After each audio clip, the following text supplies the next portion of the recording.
Une mère en deuil avait dissimulé une caméra dans le cercueil de son fils et avait découvert une trahison terrible.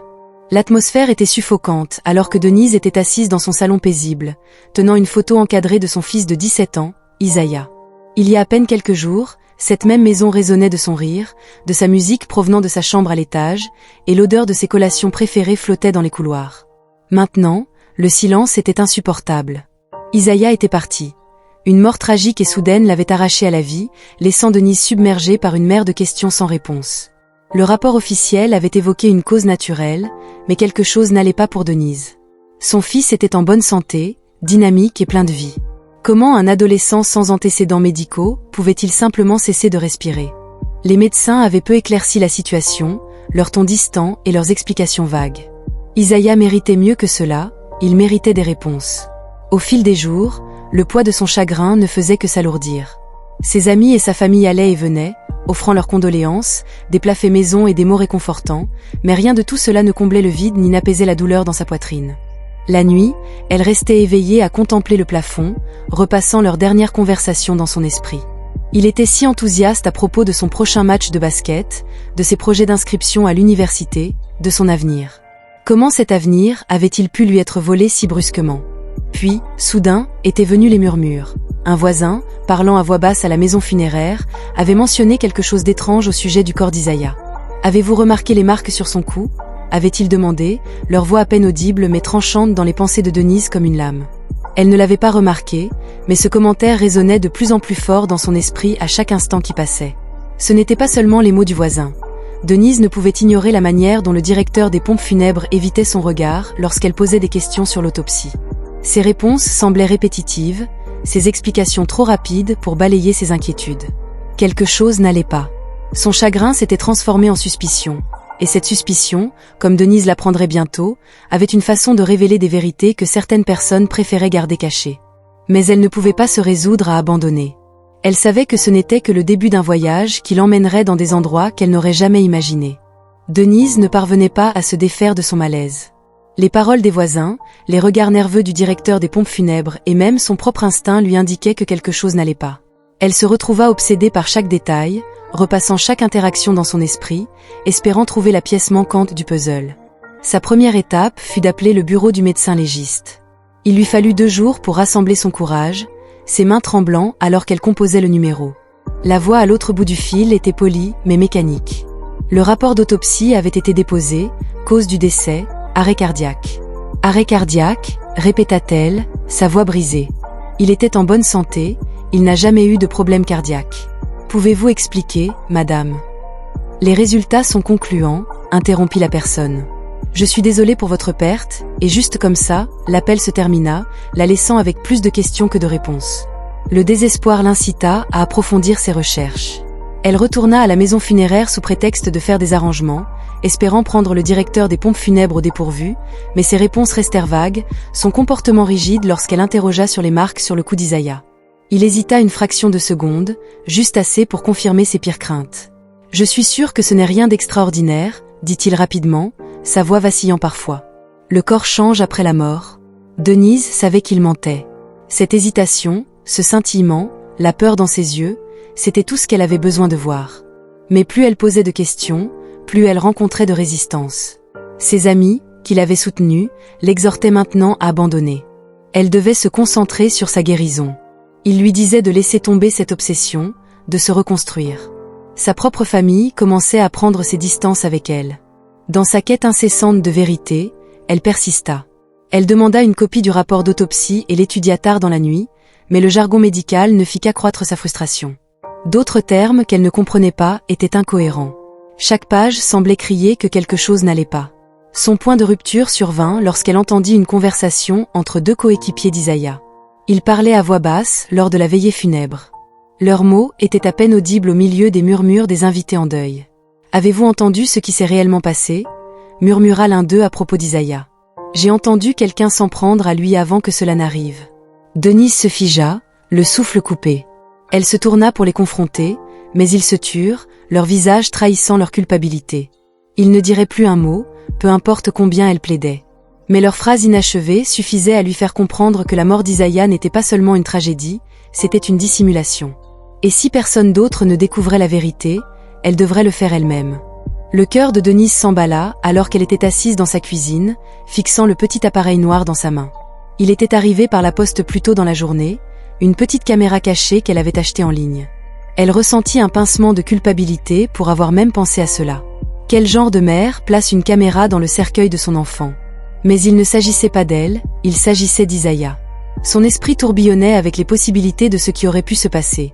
Les marques sur son cou, l'hésitation du directeur des pompes funèbres, les conversations à voix basse. Rien de tout cela n'avait de sens si personne n'était prêt à lui donner la vérité qu'elle devait découvrir par elle-même. La nuit précédant les funérailles, elle se rendit à la maison funéraire, ses mains serrant si fort le volant que ses jointures devinrent blanches. Elle avait organisé une visite privée, disant au personnel qu'elle voulait un moment seul pour faire ses adieux. Au moins, cette partie était vraie.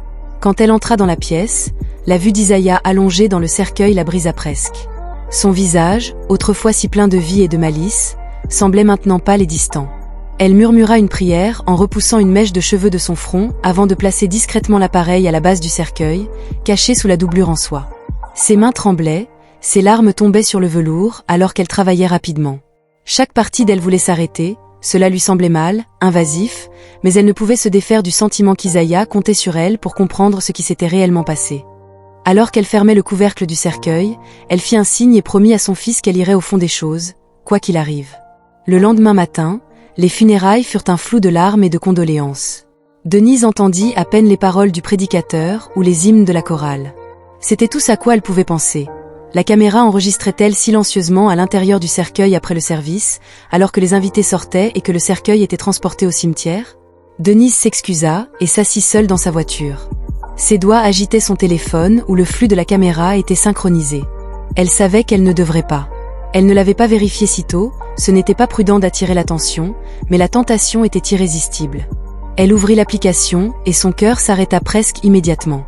Ce n'était rien, juste le calme à l'intérieur du cercueil, mais ensuite un mouvement subtil, à peine perceptible, mais indubitable. Son souffle se coupa alors qu'elle regardait la vidéo, son esprit incapable de traiter ce qu'elle voyait. Quelqu'un ouvrait le cercueil. Ce qu'elle vit ensuite allait tout changer, mais elle n'était pas prête à affronter l'horrible vérité qui l'attendait sur cet écran. Les doigts de Denise tremblaient alors qu'elle tenait son téléphone, ses yeux rivés sur l'écran. La caméra montra une paire de mains gantées soulevant le couvercle du cercueil. Le service funèbre venait à peine de se terminer. Comment cela pouvait-il déjà arriver? Son cœur battait la chamade, tandis que la silhouette se penchait sur le corps sans vie d'Isaiah.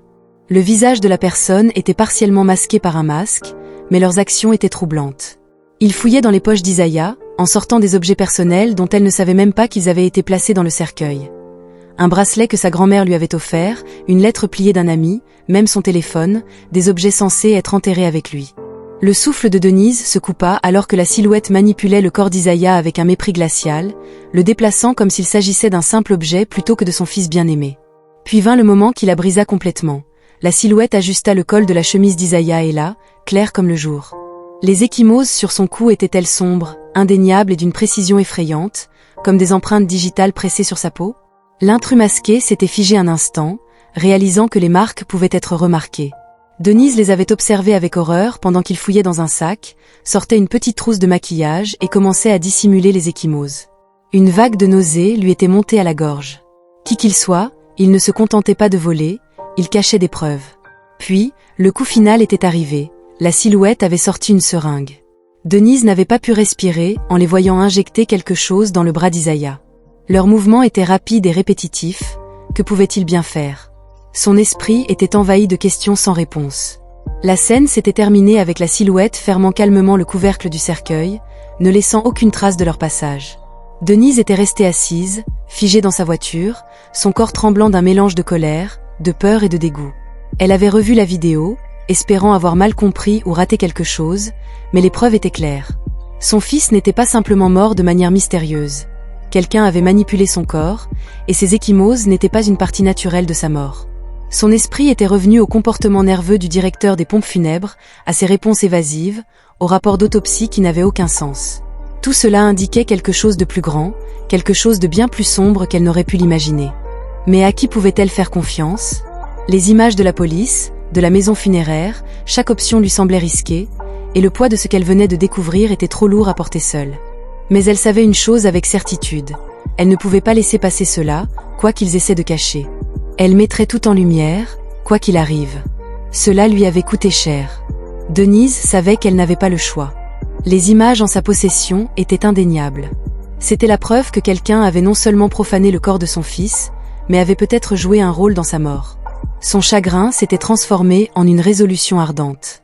Isaiah méritait justice, et elle était la seule à pouvoir l'obtenir. Sa première démarche avait été de contacter un avocat en qui elle avait confiance, quelqu'un en dehors de son cercle immédiat. Elle avait choisi Monsieur Daniels, un avocat chevronné en droit civique à Sacramento. Elle avait conduit 2 heures jusqu'à son bureau, la vidéo enregistrée sur une clé USB soigneusement rangée dans son sac. Le poids de sa décision semblait écrasant, mais lorsqu'elle était entrée dans son bureau, elle s'était tenue droite. Monsieur Daniels avait regardé la vidéo en silence, son visage un masque de professionnalisme, bien que Denise ait pu percevoir la colère bouillonner sous son extérieur calme. Cela, avait-il finalement déclaré, est au-delà du criminel. Nous avons affaire à quelque chose de grave ici. Il avait expliqué les démarches juridiques à entreprendre, en commençant par déposer un rapport de police. Denise avait hésité, sa confiance dans le système étant aussi mince qu'une feuille de papier, mais elle avait hoché la tête. Elle devait croire que la vérité prévaudrait. Le lendemain, ils avaient rencontré des détectives au commissariat. Denise avait remis les images, sa voix stable alors qu'elle racontait tout. Les marques sur le cou d'Isaiah, le comportement suspect du directeur des pompes funèbres, les murmures de ses coéquipiers. Le détective principal, une femme censée nommer officier Grant, avait promis une enquête complète. Mais au fil des jours et des semaines, Denise avait rapidement réalisé à quel point la quête de justice pouvait être compliquée.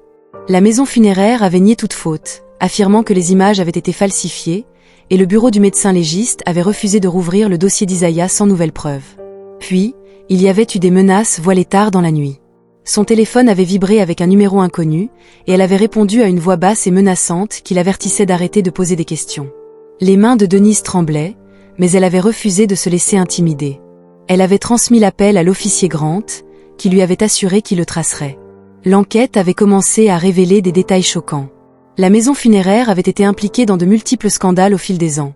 Disparition d'effets personnels, mauvaise gestion des corps et accusations de dissimulation d'actes criminels pour des clients bien payés.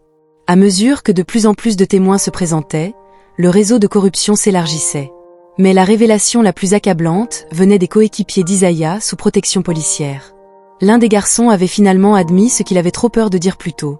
Les ecchymoses sur le cou d'Isaiah n'étaient pas un accident. Il avait été confronté à quelqu'un avec du pouvoir, qui ne voulait pas que la vérité soit révélée. La détermination de Denise n'avait fait que se renforcer avec l'accumulation des preuves. L'affaire avait été rendue publique.